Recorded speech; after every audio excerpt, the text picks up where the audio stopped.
তুমি কি অনেক পড়েও ম্যাথামেটিক্সে ভালো নম্বর পাচ্ছ না? ম্যাথামেটিক্সে সব ফর্মুলা জানো, তবু পরীক্ষায় কম নম্বর হচ্ছে। বাড়িতে একটা অঙ্ক করতে 10 মিনিট লাগছে, কিন্তু সেই অঙ্কটা যদি পরীক্ষায় আসছে তখন 20 মিনিট লেগে যাচ্ছে। পরীক্ষার আগের রাতে তোমার মনে হচ্ছে যে এত বড় চ্যাপ্টার এখন কিভাবে পুরোটা রিভিশন করব, কিংবা পরীক্ষা যখন কদিন বাকি থাকে তখন পুরো চ্যাপ্টারের 200টা অঙ্কই কি সলভ করতে হবে তোমাকে? এই প্রশ্নটা কি মনে আসছে? এখন এই 5টা প্রশ্নের মধ্যে অন্তত যদি একটা প্রশ্নও তোমার মনে এসে থাকে, তাহলে এই ভিডিওটা তোমার জন্য। তো ভিডিওটা শেষ অবধি দেখো, প্রতিটা কথা মন দিয়ে শোনো। দেখবে ভিডিওটা শেষ হওয়ার পর অঙ্ক নিয়ে তোমাদের মনে যে ভয় রয়েছে, কিংবা অঙ্কে তোমাদের কম নাম্বার পাওয়ার যে প্রবলেমটা রয়েছে, সেটা হয়তো তোমরা আইডেন্টিফাই করতে পারবে। তাহলে চলো জ্ঞানপাপী সিরিজের প্রথম ভিডিও শুরু করা যাক। আজকে আমরা দেখব টপারদের 5টি গোপন মন্ত্র, অর্থাৎ টপাররা যে 5টা জিনিস সবসময় ফলো করে চলে, সেটা আমরা এই ভিডিওতে দেখে নেব। আশা করি তোমরা শেষ অবধি ভিডিওর সাথে জুড়ে থাকবে। প্রথম মন্ত্র হলো, যখন কোনো ফর্মুলা পড়বে তখন শুধু সেটা মুখস্থ করলেই কিন্তু চলবে না। ফর্মুলাটার পেছনে কি ডেরিভেশন আছে, মানে কি লজিক কাজ করছে, সেটাও কিন্তু বুঝতে হবে। সেটা বুঝলে ফর্মুলাটা লং টার্মের জন্য কিন্তু তোমাদের মনে থাকবে।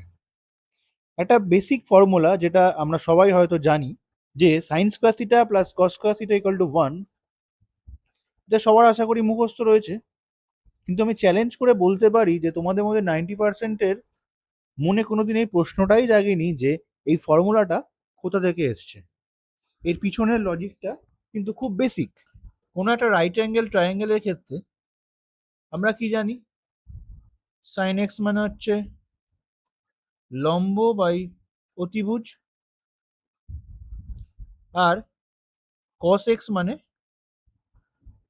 ভূমি বাই অতিভুজ। এখন যদি sine square x plus cos square extra আমরা লিখি, কি পাবো? লম্ব স্কোয়ার প্লাস ভূমি স্কোয়ার, নিচে পাবো অতিভুজের স্কোয়ার। এবার লম্ব স্কোয়ার প্লাস ভূমি স্কোয়ার মানে আমরা পিথাগোরাস থেকে কি জানি? এটা মানে অতিভুজের স্কোয়ার,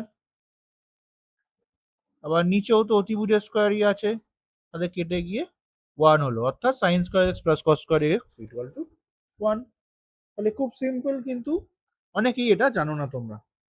তাহলে যদি কোনো ফর্মুলার ডেরিভেশন ক্লিয়ারলি বোঝো, তখন কনসেপ্টটা কিন্তু অনেক স্ট্রং হবে, আর ফর্মুলাটা সহজেই মনে থাকবে, লং টার্মের জন্য মনে থাকবে, আর যে কোনো কোশ্চেনে তোমরা এটা অ্যাপ্লাই করতে পারবে। এরপর দেখা যাক দ্বিতীয় মন্ত্রটা কি। এটা আর কিছুই না, এটা হচ্ছে টাইম বাউন্ডেড প্র্যাকটিস, অর্থাৎ সময় ধরে ম্যাথ প্র্যাকটিস করা। অনেক সময় দেখবে যে এক্সাম হলে যখন তোমরা পেপার পাও, মনে হয় সব অঙ্কই চেনা, কিন্তু অঙ্কগুলো করতে করতে পেপার শেষ করেই আসতে পারছো না। এর একমাত্র কারণ হচ্ছে সময় ধরে প্র্যাকটিসের অভাব। একটা জিনিস তোমরা ভাবো, যে কোনো একজন ধরো ক্রিকেটার আছে, যে শুধু নেটে প্র্যাকটিস করছে কিন্তু আসল ম্যাচ খেলতে পারছে না, তাহলে কি সে চাপের মধ্যে ভালো খেলতে পারবে? অবশ্যই না। ম্যাথামেটিক্সটাও কিন্তু ঠিক একই রকম। তুমি সারাদিন যে অঙ্ক সলভ করে যাচ্ছ, সেটা কিন্তু ঠিক না। তোমাকে একটা নির্দিষ্ট সময়ের মধ্যে সলভ করার অভ্যাস গড়ে তুলতে হবে।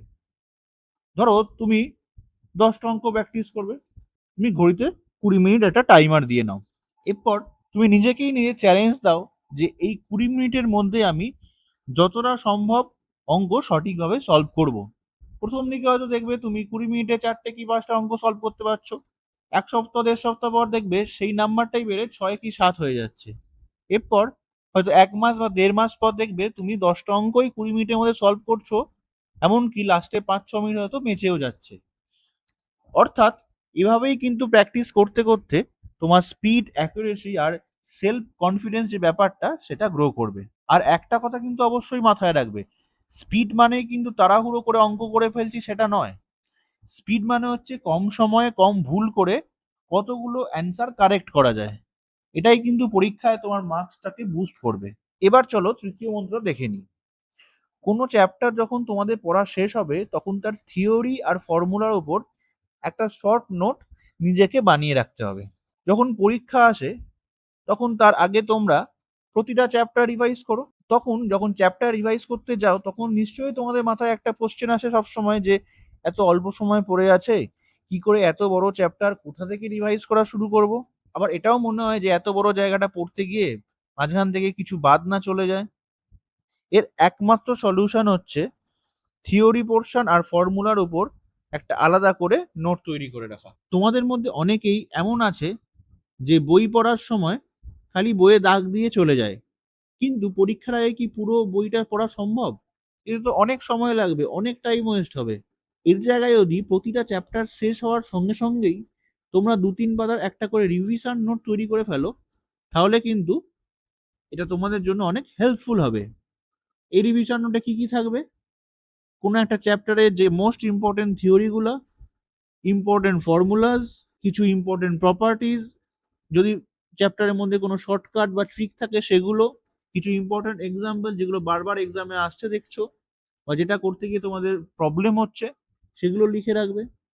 তাহলে এক্সামের আগে ওই ৩০-৪০ পাতা বই পড়ার থেকে এই ২-৩ পাতার নোটটা পড়লেই পুরো চ্যাপ্টারের কনসেপ্টটা তোমাদের চোখের সামনে ভেসে উঠবে। আর এই ধরনের শর্ট নোটের আসল অ্যাডভান্টেজটা কি তোমরা জানো? এটা কিন্তু শুধু ফর্মুলা বা থিওরির একটা লিস্ট নয়, এটা তোমাদের নিজের ভাষায় লেখা একটা কনসেপ্ট ম্যাপ। তাই যখন এক্সামের আগে পড়বে খুব ইজিলি পড়তে পারবে আর তোমাদের এক্সামের সময় মনেও থাকবে। এখন ৪ নাম্বার মন্ত্রটা হলো এক্সটেন্সিভ প্র্যাকটিস, অর্থাৎ প্রচুর পরিমাণে প্র্যাকটিস করতে হবে। ম্যাথামেটিক্স সাবজেক্টটাই এমন যেখানে প্র্যাকটিসই তোমাকে পারফেক্ট করে তুলবে। অনেক জায়গায় বলতে শোনা যায় যে দিনে ৫০টা করে অঙ্ক করার থেকে ১০টা করে অঙ্ক করা ভালো। এই ধারণাটা কিন্তু সম্পূর্ণরূপে ভুল। তোমাকে ৫০টা ভালো অঙ্কই রেগুলার করতে হবে। যত প্র্যাকটিস করবে আর যত বিভিন্ন টাইপের ম্যাথ প্র্যাকটিস করবে, তত তোমাদের কনসেপ্ট ক্লিয়ার হবে, প্রবলেম সলভিং মাইন্ডসেট তৈরি হবে, এক্সামের জন্য তোমরা একদম রেডি হয়ে যাবে। রিয়েল লাইফ এক্সাম্পল নিয়ে দেখি যে ধরো তুমি সাইকেল চালানো শিখছো, প্রথম দিন তুমি ঠিকভাবে চালাতে পারবে না, প্যাডেল করতে জানবে না, হয়তো পড়ে যাবে কয়েকবার। এরম ভাবে পরের দিন আরেকটু ভালো হবে, তারপরের দিন আরেকটু ভালো হবে, আস্তে আস্তে তুমি ঠিক শিখে যাবে, তুমি এক্সপার্ট হয়ে যাবে। ম্যাথামেটিক্সেও কিন্তু ঠিক এরকম কেসটাই ঘটে। প্রথম দিন ধরো একটা অঙ্ক করতে তোমার ৫ মিনিট বা ১০ মিনিট লাগছে, ৩-৪ বার প্র্যাকটিসের পর বা ১০ বার প্র্যাকটিসের পর সেই অঙ্কটাই তোমার হয়তো ১ মিনিটে লাগবে বা তুমি দেখেই হয়তো উত্তর বলে দিতে পারবে।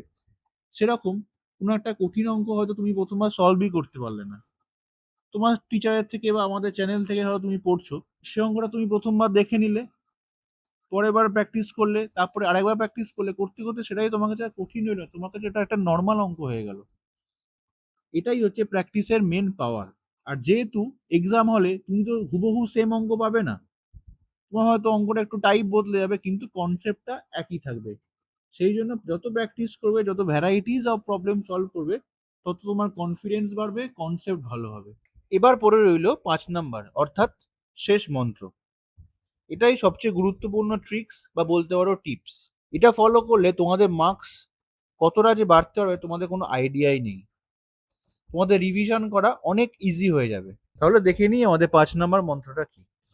তোমরা যখন এক একটা চ্যাপ্টারের অঙ্ক সলভ করছো ফার্স্ট টাইম, তখনই সেই সব অঙ্কের মধ্যে যেটা একটু অন্যরকম লাগছে, মানে ফার্স্ট অ্যাটেম্পটে ধরো হচ্ছে না, তোমরা পারলে না ফার্স্ট অ্যাটেম্পটে, কিংবা একটু ট্রিকি লাগছে, কিংবা ধরো ওই অঙ্কটা নতুন একটা প্রপার্টি বা ফর্মুলা ইউজ হচ্ছে, বা বারবার ভুল হচ্ছে অঙ্কটা করতে গিয়ে, এইসব অঙ্কগুলোকে মার্ক করে রাখতে হবে। এরপর যখন পরবর্তীকালে চ্যাপ্টারটা তোমরা রিভাইজ করতে আসবে এক্সামের আগে, তখন এই মার্ক করা অঙ্কগুলোই কিন্তু প্র্যাকটিস করবে। এরপর ৩-৪ বার বা ৫ বার যখন এই অঙ্কগুলোই প্র্যাকটিস করবে, তখন এই অঙ্কগুলোও কিন্তু ইজি হয়ে যাবে। তবে একটা কথা কিন্তু তোমাদের মনে রাখতে হবে, যখন প্রথমবার কোনো চ্যাপ্টার পড়ছো, তখন সেই চ্যাপ্টারের সব অঙ্ক কিন্তু তোমাদের সলভ করতে হবে। কিন্তু যখন রিভিশন করছো তখন আর প্রথম থেকে শেষ পর্যন্ত সব অঙ্ক সলভ করার দরকার নেই, খালি ওই মার্ক করা অঙ্কগুলোই সলভ করলে চলবে। এতে তোমাদের কি সুবিধা হবে? কোনো একটা চ্যাপ্টারে ধরো ১০০টা করে অঙ্ক আছে, এরকম ১০টা চ্যাপ্টার তোমাদের সেমিস্টারে রয়েছে, তাহলে টোটাল কটা অঙ্ক হচ্ছে? ১০০০টা অঙ্ক। এবার এক্সামের আগে লাস্ট ১০ বা ১৫ দিনে ১০০০টা অঙ্ক যদি তুমি করতে যাও, তাহলে বাকি সাবজেক্টগুলো কি করে পড়বে?